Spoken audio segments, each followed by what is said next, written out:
It's time for Around the Ozarks Sports Scene, sponsored by Thompson Sales, Fast Break Sports, and The Pitch. Here's your host, Scott Puryear.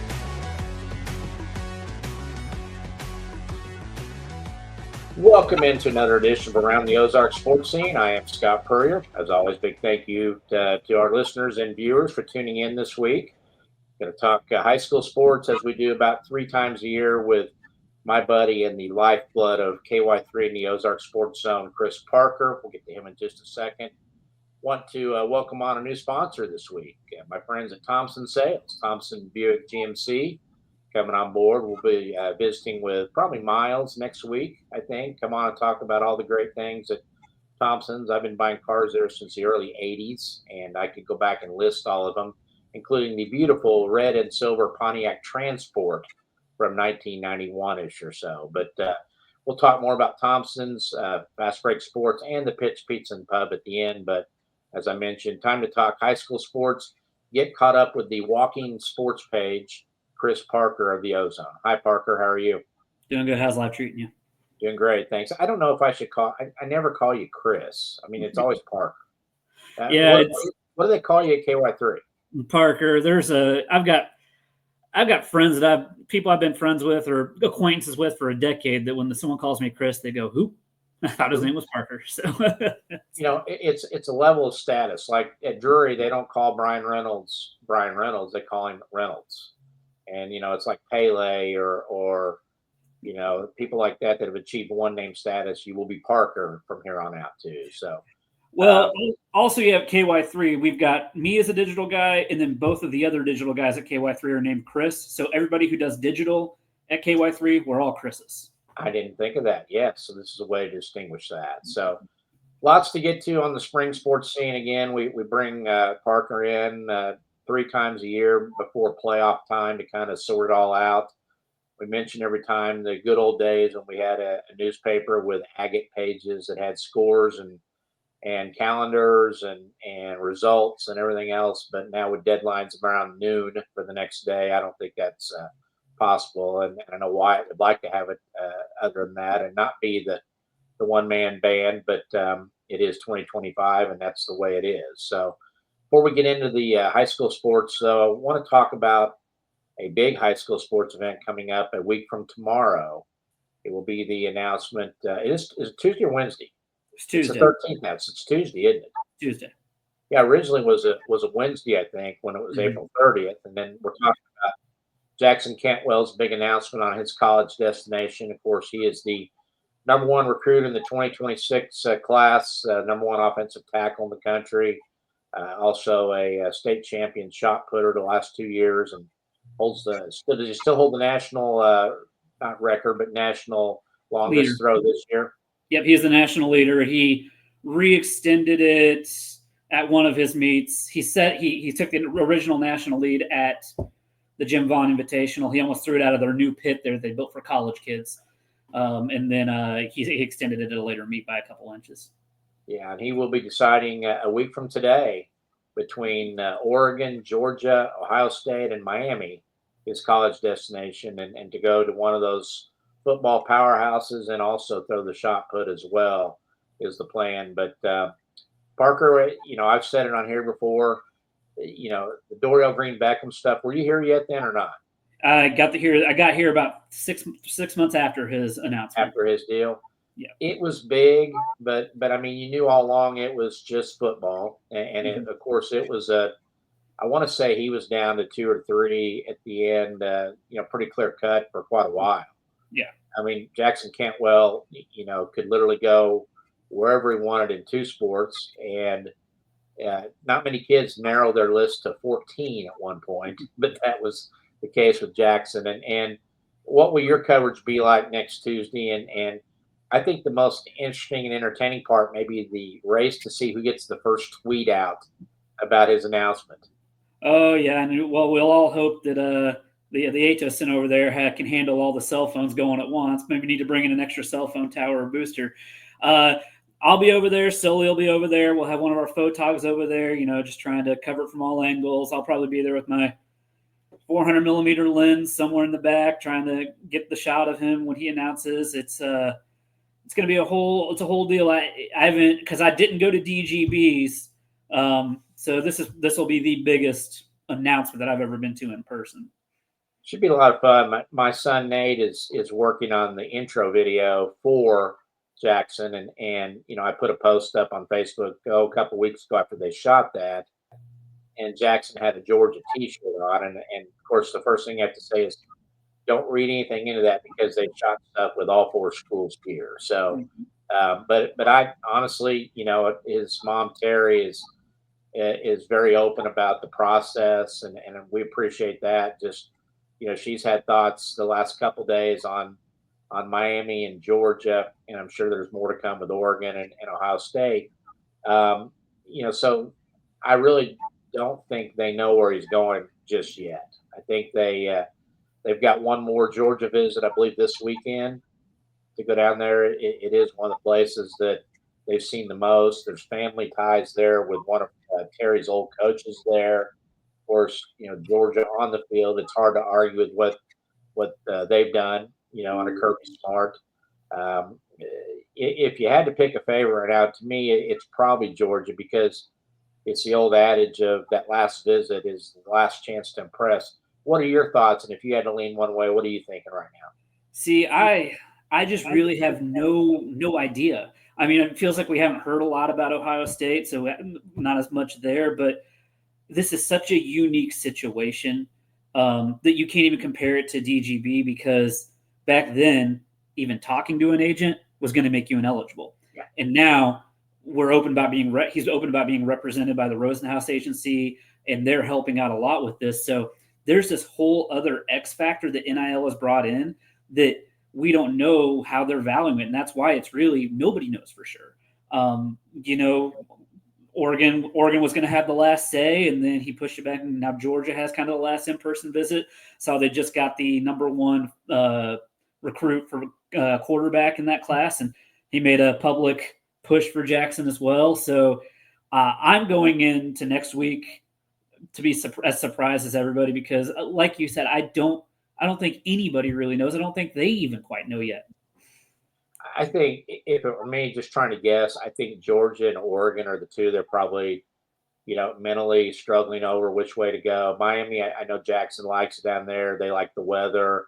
It's hard to beat South Beach in that area, year round and stuff. But, being an ACC school, not in the Big Ten or the SEC, but on their plus side, there's coaches that develop linemen very well down there as well. But I still think it's the other two. And I think one of the interesting things, first of all, I want to give a shout out to Terry and Christian, the parents, and Jackson, the kid, for the way they've handled this. I mean, it's just got to be dizzying. And that's a large part why they want to announce it next week and be done with it and let him play football for the Nixon Eagles his senior year, and kind of free of mind and free of phone calls. But they've handled it, just very professionally. And I probably would have never owned a cell phone the rest of my life after that process. But even Jackson, it's hard to tell if that kid is being, bothered by it at all, or if he just wants it to be done, or really just kind of sitting down and saying, okay, where am I going to spend the next 3, 4, 5 years? Because I fully believe that this is a kid and a family that he's not going to be a transfer portal hopper. They're going to make a decision, and that's where they're going to be. Yeah, I agree completely. I mean, he has been very thoughtful in all the times we've talked about him, and the things he said, and throughout this whole process. And if you've ever talked to him just about anything, but especially the shot put, he's a very, very intelligent and thoughtful with everything that goes into everything he does. So I agree. I think he's going to find a place that fits, and he'll be there. And I mean, he is on a track for the NFL. I mean, that's just he's based on recruiting rankings. Where OT offensive tackles are typically ranked. I think since like 2017, offensive tackles ranked in the top 13 of their class. Only one of them didn't go to the NFL, and he medically retired. That's why teams are so in on him, because he has everything you want in your most important offensive line position, and it's a position that's very projectable to give you a future NFL talent, a future NFL draft pick. Well, and the work ethic's there too. I mean, it's Yeah. a kid that just works nonstop to get better and on his technique, on getting stronger, all of the above. And so, the thing that and I know it's in their minds because of mom and dad being former Olympian shot putters. We watched him, for 3 years. We have watched him 3 years of high school football, watched him get better every year. And, in the state championship game, he ran up against a guy that at least a rare case of a guy that could line up across from him and make it a challenge. But I know this as a shot putter, he's a generational talent. I mean, people just don't roll out of bed and throw 75 feet in the shot. And, if that was your kid, if that was you, how hard would it be to make shot put and track a secondary thing in college? Or would you be curious just to see, I need to keep both these going just as strong, and then in 3 or 4 years from now, decide which one has got the most future for me? How would you approach that? I mean, he's been very open when we've talked to him about it, and there is a money factor now. Yeah. When we talked to him after the Jim Vaughn Invitational, he was talking about how shot putters, they don't get paid to throw. You get paid to go play football, and the track isn't. I think track, from talking to him, is important to him, but he can throw anywhere, kind of thing. Like, he is that kind of talent. I ran track in high school and college. I've been around track. I've covered a lot of track. And I'll tell you, every time I talk to him about shot put after an event, I learned something new. The kid he knows it. He gets it. And so he doesn't have to choose yet. He can do them both. And so that, I feel like that's a choice that if he had to make it, it's down the line still, because it sounds like all of these places, they're going to let him do both. And so it's not really a choice he has to make now on either or that kind of thing. And it's a negotiation in the future for however he goes down in his path, and kind of what's best for him and where his passion continues to lie, because that is important. It's both sports are a grind. So you have to have a little bit of a love for it too, and a lot of a love for it to continue to succeed at it. Let me ask you this. Would it be physically possible? Let's say he throws a shot in college for 4 years, or 3 if he's there for 3 and the NFL is calling, and he's an SEC top 5 or wins the SEC shot put. Would it be possible for a guy to be an NFL offensive lineman and continue to practice the shot put, because you still may be one of the best 3 or 4 in the United States and capable of going to Olympic games as an NFL lineman? Could you do enough of that? And it's not like he's bobsledding or something where he's going to blow out a knee or a neck or anything. I don't think you see a lot of shot put injuries, do you? So I don't know if that would be off the table. Is that even possible, you think? Saying the NFL is in the future for Jackson and he is there, it would really be whether or not his team is willing to. They've invested in him. Are you willing to give him up in August during training camp? He's profiles as the kind of guy that's going to play the most important position on your line. Are you willing to risk anything like that? I know this next Olympics is in LA, which he'd still be in college for that, but the Olympics after that, where he would kind of be entering his prime, that's in Australia. So you would be sending him all the way over there. Is it possible? Yes. The Patriots back in the day, they had a guy who, can't remember his name off the top of my head, but he played for the U.S. rugby team in the Olympics. There's always things you can do there. I know this next Olympics, the NFL players really want to be in the flag football. A lot of them do, and that's going to be a negotiation there, and obviously that's a lot higher risk. So is it possible? I believe so, but it'll just depend on what situation he's at professionally at that point. Well, and the NIL money now, I mean, we've seen all kinds of stuff online. Did you show me something that they're saying $4 or $5 million a year is the benchmark, or 2, or I don't know. What did you see? The numbers just keep going up, and with NIL, there's all this stuff in the legal cases, and kind of the stuff I've read is there's a lot of front loading going on with NIL right now, because eventually these court cases are going to be settled, and you'd have to talk to somebody with a legal mind to really get into the nitty gritty. But in my layman's terms that I understand it is there may be some caps coming or a little bit more guardrails coming. So a lot of this year's classes are getting kind of front-loaded deals ahead of potentially that. Essentially think of it as you're in an uncapped year, and it's not going to affect your salary cap going forward. So you take advantage of the uncapped year. So the numbers are all wild. They're out there, and you just don't know. It's not like professional sports where they announce it. It's all hearsay, and you don't know how much of that is posturing by teams, or how much is posturing by agents, or how much is posturing by the players themselves trying to drive bidding wars. So you see the numbers out there, but what's real and what's not real, only those in that room really know. And what'll be interesting is, we thought Oregon was going to be the last stop on the visits, and then Georgia squeezes in and pushes that back. that quarterback battle, was it Jared Curtis, I believe was the name. Yeah, I believe so. That Georgia got the commitment from. That was Georgia, Oregon on that one too.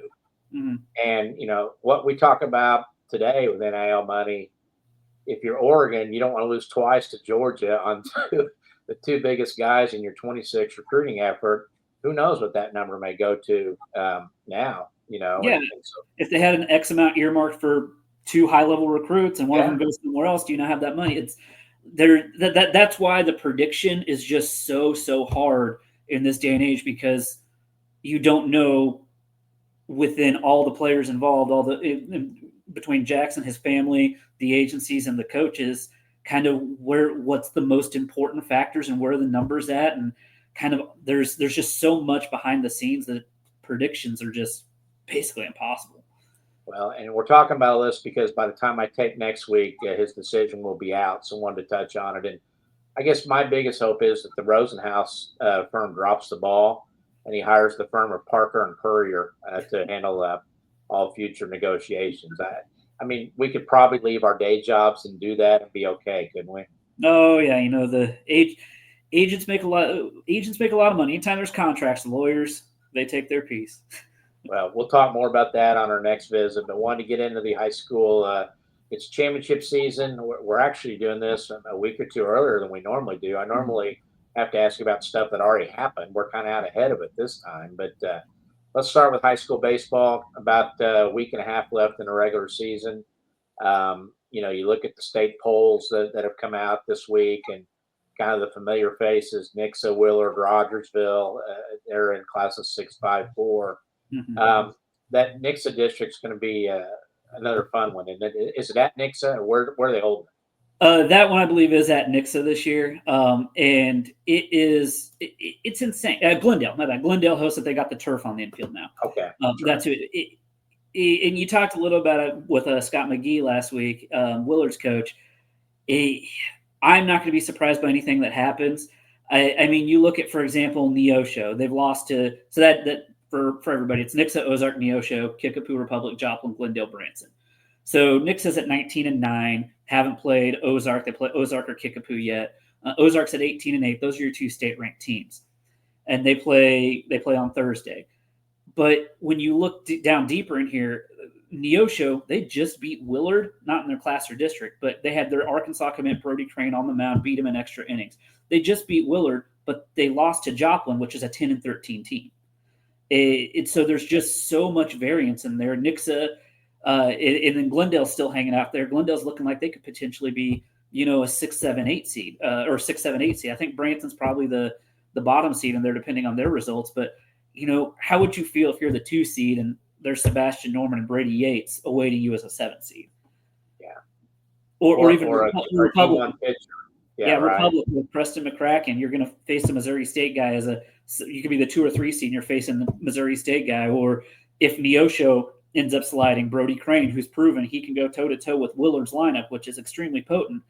There's just so much that can happen, and I don't know what schedule they're going to use, because looking at the Misha book, you can go a day longer than they have been. And so if they take that extra day, I think the math is right. You could use your starter in the quarters and the championship. But I haven't seen the bracket. So that's a whole other thing to consider, is if they do it in 3 days, pitching depth is everything. But if they do it over a longer 5-day period, you don't need as much depth. What is the path? Let's take those upper level or the upper enrollment schools there, 4, 5, and 6. Rogersville in 4, Willard in 5, Nixa in 6. Of course, when you say Nixa, you also got to mention Ozark and Republic and Kickapoo and everybody else, Glendale, like you mentioned, to have a shot.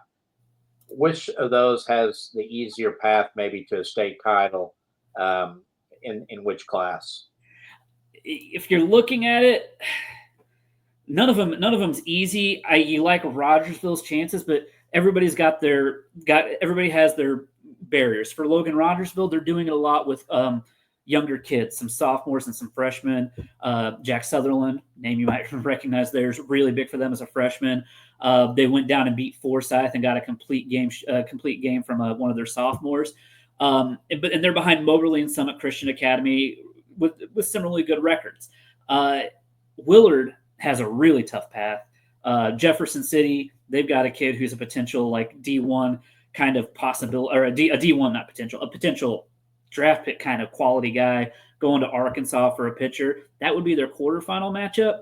And then if you get to the semifinals, you're likely facing Vianney, undefeated in Class 5, more than a handful of D1 commits, just an incredibly talented team.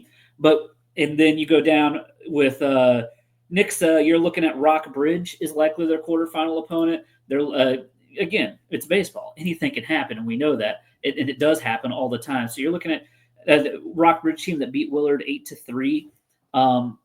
And what the big classes have going for them is once you get through that district, you have a completely full arsenal of pitchers for that quarterfinal. It's everybody available because you only have one quarterfinal game.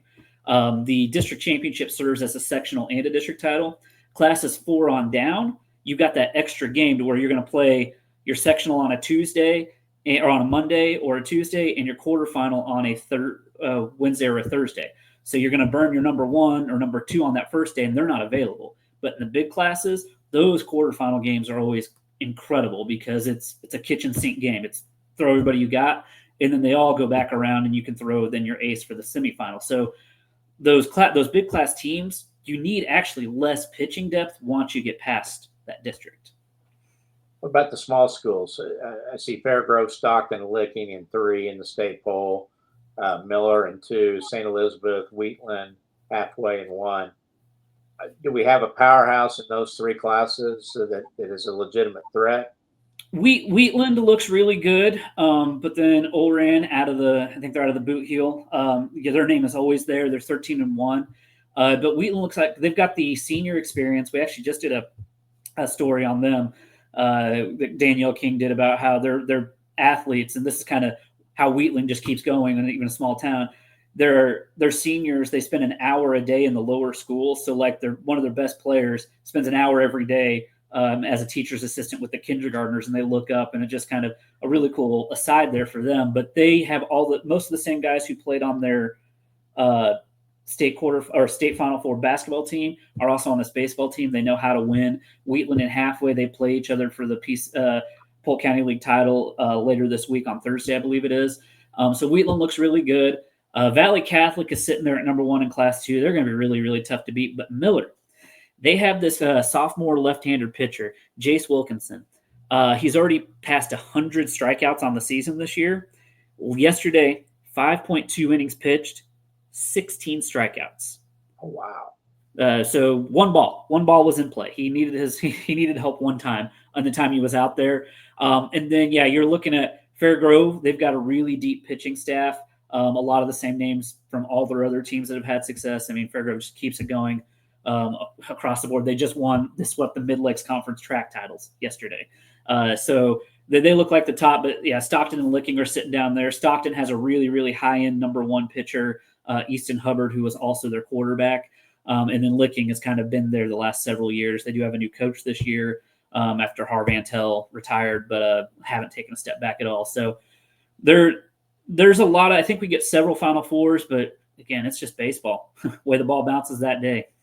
So if this were college, the Miller kid would be in the portal this summer with Willard, Mount Vernon, and probably Hillcrest battling it out, right? All for his services. Yeah, he has a really, really good high school coach down there in Justin Snyder. Long time at Clever. Now he's doing AD and baseball coach out there. And just a few years there now, he's got Miller up in the top 6 of the state rankings. He's a really high quality baseball coach that a lot of programs would be lucky to have. And I know Justin, he would beat them off with the stick if they came running to try to get him into the portal there too. So track and field, we're at the I guess we're taping this on Tuesday. Tomorrow is the COC meet, I believe. You got small school districts this coming weekend, then followed by large school districts the following weekend. There's I saw where West Plains boys, Branson girls were the Ozark Mountain Conference champions there. Who's to watch in the COC tomorrow? Again, this will come out after it's done, but who are the COC powers in track team-wise, and then who are the people to watch among our large schools in it? I mean, we've touched on it already, but you start with Cantwell, with Mr. Jackson Cantwell there and Hayden Mays. When you have a 1-2 throwing punch like that, it just sets you so far ahead when they're basically going to go 1-2 in both shot and disc. And it's just a massive help for them to have that. And then, it's a lot of the usual suspects, and it's a different kind of year to watch because of the way they're doing it with the COC is all one, but they're doing 2 separate meets at the same time. So it's kind of tough to handicap with 2 7-team meets because the top end helps, but when you're in a small 7-team meet, adding those points up in the 8th, the 6th, 7th, 8th place, those are the ones you really watch. And so it'll be interesting to see how it runs with the meet. They're going to start at 9:30 in the morning on Wednesday, and the last race is supposed to go off at 5:45. So it's a real long. Why 2 meets? I don't understand. They're doing everything separate. So, for example, they played golf, and we may get there in a minute, but they played the golf tournament, COC golf tournament, and there were 2 golf champions. They all played together, then they separated them out. At track, they're going to go COC East, COC West, COC. So, like, say there's the 100-meter dash, they're going to run 4 different meets, 2 girls, 2 boys. So there's going to be 4 100-meter dash champions instead of 2 boys. What 2 are your girls. thoughts on that? I already don't like it. I didn't know it was happening. I mean, are they going to have brownies? I prefer the massive. Yeah, I prefer the massive meet personally. Yeah. I just like you to throw everybody in together and let's get the true champion. You're all going to run on the same track on the same day. And track is a sport, and golf is a sport. Swimming, all of those kind of sports like that, where you can really get a lot of people competing. It makes sense to me. I get it for like basketball, separating it because maybe you can't get everybody in the season, or baseball. It's hard to play 13-year games taken up. But for something like this, I would like to see him just do COC champion and really see it, because, they played that golf tournament on the same course. We see the scores, but they separated out. So I'm a big proponent of, I would prefer just let's race best on best and see what can happen. That's just dumb. I mean, neither kid, like in golf, feels like he was a COC champion because the other one won the other half. I mean, it's a tournament. Put them all together. Just like track and field. If you're the COC 100-meter dash champion, you beat everybody. Mm-hmm. Well, I beat everybody in the East, or I beat everybody in the West. So, I hope that's something that, that they look at and say, you know what, let's just, because it's going to be confusing, number one, and take and you're basically separating champions by geographically where you're located, right?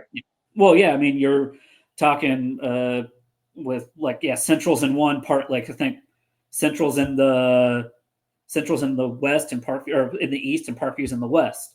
And so you get a completely different meet, and they're how far apart from each other. Republic and Willard. I mean, what's Republic to Nixon? Republic is in a completely different race conference, that kind of thing. Don't like it, but they don't ask us. So maybe if they invite us in, we'll give our plea for make it one title there. So who are some of the individuals like sprinters? I know there's Ozark's got a good sprinter, right? That's state level class, I believe. Is it Williams? Yeah, yes. He's really good. He won the at the Jim Vaughn Invitational. He's put up great times. Just in Class 5, the competition level there is so insanely on just a different level with all those St. Louis and Kansas City schools. When you win in Class 5, you are a high-level D1 athlete. So when we get to that level, even if you're finishing top, even if you're making the final in the 100 in Class 5, you are truly the best of the best. And so I foresee most of our state champions coming from classes 1, 2, and 3. We have a lot of number 1 marks in classes 1, 2, and 3. Class 5 will have fewer champions, but they'll have the best times in the area. But the competition level just goes to a completely different level at the state level. Mix of relays, I see they do really well too, don't they? On the boys' They do side. really well, and relays are always you never know who's going to go all out in the postseason for them, because it's for some coaches it's a math problem. How many points we want to score at state? Can we get a kid through to the finals here? Are they better off here? So once you get to the finals there, and I always use the 4x8 as an example. 8 minutes is a really fast 4x8. I think last year or 2 years ago it was in the class 5 4x8, 14th place ran like 7:57, and that's 4 guys running 2 minutes or faster, and that's just the level it goes to. So it's always a fun meet to watch, but yeah, it's kind of tough to say. We'll have to see kind of where focuses go for different athletes in the postseason to really know what their paths look like. Small schools, you mentioned that will have some state champion contenders. I know the Crowley kid at Fairgrove is that Dad there, because there was a dad I covered way back then. I think it was Travis Crowley or Crowley. Mm-hmm. Is that his son by any chance? It is. Wow. And their mom also held record. So Canyon broke his dad's record, and Sage, the daughter, is a sophomore, I believe. I think she broke her mom's record. Is at least approaching her mom's records, and she's also a sprinter. But Canyon actually isn't even the number 1. He's a state champ 2 years ago, but William Seitz out of El Dorado Springs, he's the number 1 ranked 400-meter runner in Class 3. And so we could have potentially a 1-2 Ozarks finish there. Sinri Mendoza, that is a name to remember. He has a great story, and last year he won the state title in the 3200. He plays football in the fall. Right. So you think about a 1300-meter runner. He plays football. Hollister. And okay. He's got a 153.8, 412.16, and 917 3200. Leads Class 3 in all 3. The distance triple is really hard to pull off. And he's actually from Venezuela. He moved here when he was 10 or 11 years old. And so he is he's just such a great story to follow. And yeah, Brady Rip out of Stratford, he's got the number 1 height in the high jump. If you step down to even Class 1 out in Dora, Cade Nold, he's something else. He actually is a 800-meter state champ. He's trying to break the Class 1 record in the 800. That's kind of one of the goals he has. But he went up and they had him run the 100-meter dash at the SBU Invitational. So you got this 800-meter state champ. And at the SBU Invitational, amongst all these sprinters, he takes 5th place out of 105. Wow. Just gets into the 100, gets into the blocks, runs an 11.4, something like that. And he's a kid who could win at the 200, the 400, and the 800 distances up there at state. The El Dorado Springs girls, all those same basketball players and volleyball players, they're also back-to-back 4x8 champions. They won the 4x4 last year, so they still have that high-quality, high-end ability there in their relays on the track. They'll have a lot of competition there. Licking's Jaden Barnes, she's number 1 in javelin. Not in our area, but it is kind of interesting. The number 1 javelin thrower in the nation from Adrian has a 200 best of 213 in the javelin at the Kansas relays. So Class 1 kid out of Adrian is the current leader for the state for the national javelin. So I did find that one really, really interesting. What year is he? He, I believe, is a senior. Okay. Is he committed somewhere? Or? I have not seen that information on him. I mean, once you throw 213 and you start throwing 200s consistently, that's when you really pick up notice of D1s. It's, kind of you want kind of like golf. You want to see that consistency, and that's really what sets people apart, and the ability to go low for all the throws and the jumps. You want to see them consistently hitting that number. Girls soccer, is it the usual suspects as far as teams that have a chance to win districts and see how far they can go in state? Is state St. Louis bound again, or where? Yep, still up there. Nixa is your top team in Class 4 right now. They have a big matchup with Ozark. So Nixa and Ozark baseball, and Nixa. That's the other thing the COC has done this year. So when Nixa and Ozark baseball play at Nixa on Thursday, Nixa and Ozark soccer play at Ozark. So they do that for all of them. So baseball and soccer play at the same times, same days, different locations. And so you got the Nixa Ozark showdowns there. Kickapoo's already beaten Ozark. So if Ozark were able to beat Nixa, you got a 3-way tie there. You drop down to Class 3. Catholic looks like the class, but Willard has been really good. They've won 12 in a row. They just shut out Republic yesterday to really kind of take control of that COC West. Caitlin McGee, she is now their all-time leading scorer, which Dylan Owens, I thought her record would stand there forever. She was a D1 soccer player, and she's broken her career goals record, and she's going after Jada Holloman's single-season record. I think she's got about 13 more goals to get to that. So Catholic and Willard look really good there. Class 2, Rogersville looks like the best. Maddie Lou Schubert, she is only a sophomore, and she's already scored 100 goals for her career. She scored at Rogersville? At Logan Rogersville. She's already scored 100 goals. She just did it against Parkview to get to 100 goals for her career. So you can do the math on that, on where her career is going goal scoring wise. And then down in Class 1, Lakeway is traditionally the power there. They look like they're the best again this year. But that's kind of what you're looking at in soccer. We're in boys golf season this spring.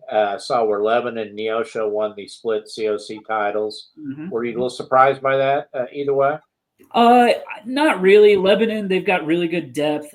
Ethan Mustard, he was the third place finisher for them. I mean, what a really, really incredible top end of that tournament was for the COC East, with Noah Noggle, Missouri State commit, going 68. And then Lebanon had 2 guys go 69 and 69.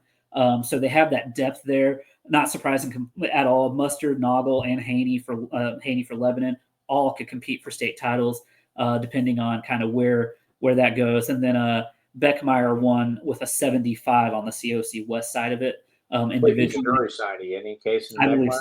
I think so, but not 100% sure. So, well, and Mustard's been around, I think, in the junior stuff in the summer too. I understand with his game that if Mustard's in the lead, it's hard to catch up. He went right over your head, didn't it? Huh? Right. Mustard catch up. Oh gosh. Yeah. Feel free to use that on the Ozone anytime you'd like, there, Parker. If you. I will say one more. Jackson Bailey from Monette became a 4-time Big 8 champion. Oh wow! 4-time individual Big 8 champion, and they won it and they won the team title. He is another real threat for a state title individually. 4-time individual champion in anything really tough. Districts next week on golf, correct?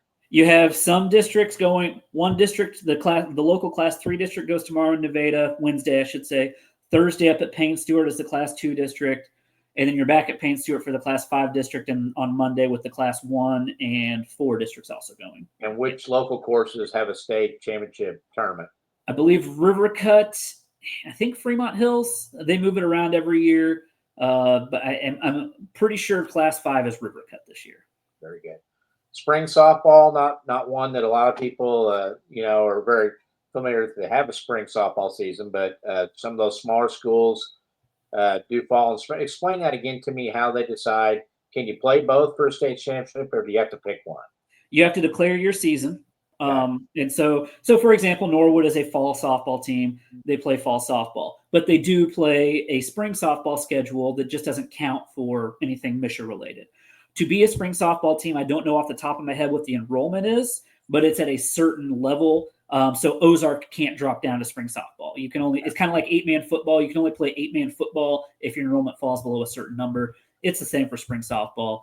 So you've got a lot of most of our small school programs outside of the Summit Conference and outside of the Polk County League really are now spring programs. And you see it in the state rankings where we have in Class 2, 12 of the 17 teams mentioned in the Class 2 rankings are Southwest Missouri teams. Okay. Do we have somebody that's a legitimate threat to win our state championship? Who would you pick out of those? I will go on record saying I will be stunned if we don't have the Class 2 state champion locally. You've got Warsaw and Skyline were both tied for number 1 in the most recent rankings. They share a district. Warsaw beat Skyline 4-0. Warsaw has a pitcher named Briley Brewster. She is going to Missouri State, and She has 178 strikeouts and 79 innings this year. When I wrote my midseason notes, or my pre-district notes, I should say, she has 6 walks. She's walked 6, thrown 5 no-hitters. Scott, she has 1 more walk than no-hitters thrown this year. And what year is she? She is a senior. She will be playing for Missouri State next year. Nice. And then Diamond and Mount Vernon are number 3 and 4 in the state rankings. Diamond's the defending state champ. Diamond and Mount Vernon, they share a district. And then Fair Grove is at 6, Stockton's at 7, Miller's at 8, and El Dorado Springs is at 10. We could have Diamond and Warsaw. We could have 3 of the 4 Final Four teams in Class 2. The way the bracket breaks, and I expect to for sure get 2, unless just the craziest things happen. Down in Class 1, Plato's number 3, Liberal, Lockwood are tied for 5, and Purdy's number 7. But yeah, you're looking at that Class 2 state championship could be all local down there at Meadow Park this year because of the renovations going on at Killian. And yeah, the area is very, very well represented in spring state softball. Lastly, don't want to forget boys tennis. They're actually out a little ahead on the postseason schedule now, correct? Yeah, their individual districts have already been competed. They are doing team districts right now across all the classes. Joplin's sitting at the number 1 seed, probably our best Class 3 team. Our best Class 2 team is probably Branson this year. They're the one, and then Central's also really good. And then down in Class 1, you're likely looking at Bolivar and Catholic potentially as a quarterfinal to try to make it to the Final Four. And that is still here in Springfield. They kind of moved things up a little bit because they used to play like everything the same week with team and individual, and now they do team 1 week and individual another week. So it's a 2 weekend situation, which kind of extends their postseason a little bit and makes that to go earlier.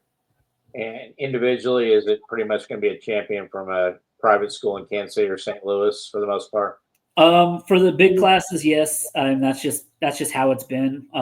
But the small classes, we always have a chance. Bolivar's got some really good individuals, and they found success both boys and girls recently. It was really big for our area for the 3rd class to be added because with the multiplier, a lot of those private schools have moved up, and a lot of those bigger schools are moved up. So it opens up that smaller class for a little bit more success locally. Because I mean, it's not often you think of Bolivar as a Class 1 school in anything. But they're a class that gives you an idea of how large the schools are that play. And so, yeah, Bolivar's a Class 1 team. And I think we could have some competition there in Class 1, but Classes 2 and 3 is just kind of like state track in Class 5. It's another level of tennis and track there. Before I let you go, where's the traction on boys volleyball? How many schools we have playing in the area? Is it just one? Is it only Nixa? Mm-hmm. Are you surprised by that it didn't? And is it something that is just not going to work down here? I am surprised by it, and I think it will work. So you have a lot of emerging sports, and I was having this conversation because like lacrosse has been emerging for a long time, but you have to have a certain amount of teams play it. The problem with lacrosse, I'm getting traction, is you need a field.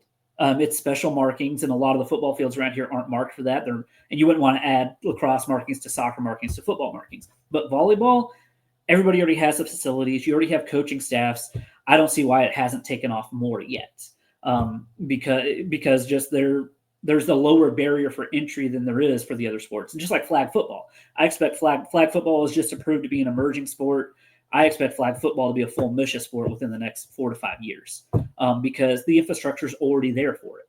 And to answer your question, I'm very surprised that more teams haven't picked up on boys volleyball because you just need the players. You've already got the courts. You've already got the volleyballs, that kind of thing. Parker, as always, appreciate your time. I know we'll see each other next Tuesday for the big announcement, and try to get some sleep sometime before June 15th, okay? Oh, yeah, it's a marathon sprint here until June 7th, and then relax until football camp start. Vacation for like 48 hours, and then start up again, right? So, hey, Parker, appreciate you. We'll talk to you later, okay? Take it easy. You bet. Chris Parker, the Ozone, one of our favorites because, as we always say, he knows the backup catcher at Koshkonong, if you ask him. He's got the names down and, of course, the stats and the numbers, and we always appreciate his time and his insight. So I want to thank our sponsors again. We have a new one, Thompson Sales, Thompson Buick GMC. Of course, been selling cars in the area since 1919. The Thompson boys When I first got to Springfield in the early '80s, I bought a car out there when uh, the late George Thompson and his brother Lynn were running the show, and they since that day treated me like family, treat everybody like family. That's the treatment you get at Thompson Sales. Now Miles and Tyler and Lynn are running it, and you've got Alex and Troy Thompson there as well. Family business. They treat you like family as a result. Go see the Thompson boys there at Thompson Sales, 1555 East Independence in Springfield. Big thank you as well to Fast Break Sports Cards, 3109 South Campbell. Of course, they are your area leader for sports cards and memorabilia, whether it's supplies, whether you need looking for that hot rookie card of a new guy or an older card. They've got them there at Fast Break Sports. We're going to head back out there here in the next few weeks for another live interview or tape the podcast out there and have a special guest, so stay tuned for that. And the Pitch Pizza and Pub in the Southern Hills Shopping Center off East Sunshine, right there in the middle of the refurbished shopping center. Of course, the Pitch is your place for a great lunch or dinner, whether it's your pizzas, calzones, subs, appetizers, including their smoked wings. They've got frosty beverages and a very sportsy atmosphere to watch the games, meeting rooms as well. So if you need a place to have a networking event or any kind of function with a group, give them a call at the Pitch Pizza and Pub. We appreciate their sponsorship, and as well with Thompson Sales and Fast Break Sports. That's going to do it for this week's edition. Thanks again for listening and watching, and we'll see you next week on Around the Ozarks Sports Scene.